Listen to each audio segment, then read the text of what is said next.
येळकोट येळकोट जय मल्हार सदानंदाचा येळकोट। नमस्कार मंडळी, मी शीतल आणि तुम्ही पाहताय दिल्लीकर मराठी। अखंड महाराष्ट्राचं कुलदैवत असलेले खंडोबा सगळ्यांनाच माहिती असेल। त्यांना खंडोबा महाराज, खंडेराव महाराज किंवा मल्हारी मार्तंड अशा वेगवेगळ्या नावांनी ओळखलं जातं।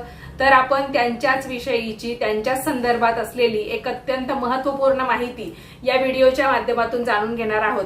तेव्हा व्हिडिओ संपूर्ण पहा। चॅनलवर नवीन असाल तर धार्मिक, आध्यात्मिक प्रकारचे व्हिडिओ पाहण्यासाठी दिल्लीकर मराठीला सबस्क्राईब करा।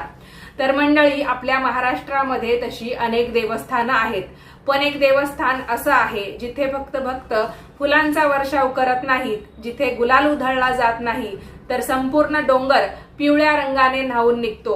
तर मंडळी, आपण बोलत आहोत जेजुरीच्या खंडोबा महाराजांविषयी।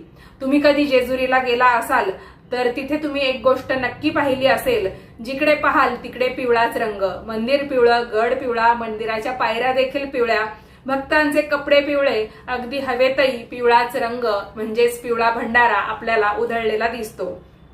पण प्रश्न असा आहे की इतक्या साऱ्या देवस्थानांमध्ये फुले वाहिली जातात, गुलाल उधळला जातो, मग जेजुरीमध्ये फक्त हळदीचाच भंडारा का उधळला जातो? यामागे काय परंपरा आहे? किंवा केवळ परंपराच आहे की अजून काही शास्त्र आहे, एखादी कथा आहे की यामागे अजून काही खोल अर्थ दडलेला आहे? सगळ्या रहस्यांचा शोध आज आपण या व्हिडिओच्या माध्यमातून घेणार आहोत।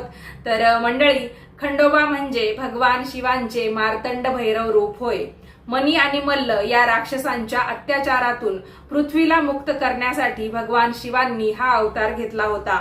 अनेक दिवस युद्ध झाले, संपूर्ण परिसर हा रणभूमी बनला होता आणि अखेर मणी आणि मल्ल या राक्षसांचा पराभव झाला।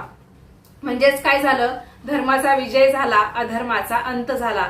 पण मंडळी, या विजयाचा उत्सव कसा साजरा झाला असेल तुम्हाला माहिती आहे का? तर याच उत्तरामध्ये भंडाऱ्याचं रहस्य दडलेलं आहे। तर हळद का निवडली गेली किंवा भंडारा का निवडला गेला, त्याचं उत्तर आता तुम्हाला समजणार आहे। तर भारतीय संस्कृतीमध्ये हळद म्हणजे फक्त काही मसाल्याचा पदार्थ नाहीये, हळद म्हणजे मंगल।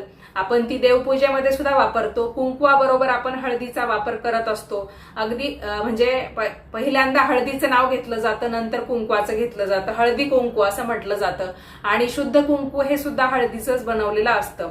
तर हळद म्हणजे मंगल, हळद म्हणजे शुभत्व, हळद म्हणजे समृद्धी, हळद म्हणजे आरोग्य। आजही कोणतेही शुभ कार्य हळदीशिवाय पूर्ण होत नाही। लग्न जरी करायचं असेल तर लग्नाचा जो विधी असतो त्याच्या अगोदर काय होतं, नवरा नवरीला म्हणजेच वर वधूला हळद लावली जाते आणि त्यांना एक प्रकारे